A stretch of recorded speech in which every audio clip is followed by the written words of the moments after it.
Il n'y aura pas de lendemain à la maison de la presse de la Tour du Pin. Ma mère a pris sa retraite. Le magasin ferme. Il n'y a pas de repreneur.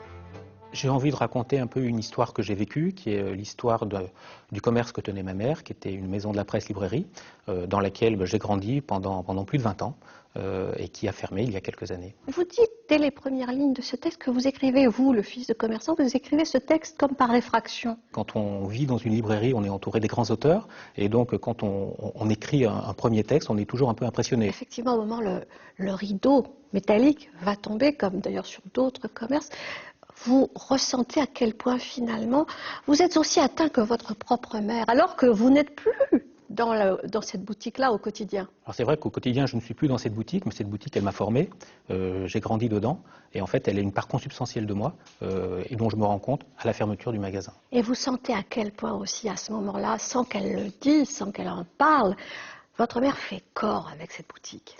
Oui, ma mère s'est totalement identifiée à ce magasin, ou inversement, le magasin est totalement identifié à la personne de ma mère, qui le fait vivre, qui lui donne son âme, et puis son cœur aussi. Et donc c'est quelque chose qui est très humain en fait, un magasin. Il y a une personnalité qui s'en dégage et qui est la personnalité de la personne qui le tient. Et tout ce qui disparaît avec la fermeture de cette boutique, comme d'autres boutiques, c'est tout ce qui est de l'ordre de l'échange. Dans un petit commerce, vous avez d'abord de l'échange entre personnes, de l'échange de marchandises, de produits et de services.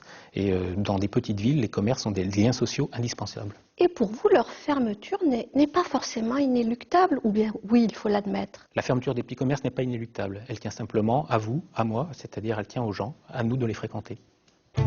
Rideau, un roman de Ludovic Zéquian.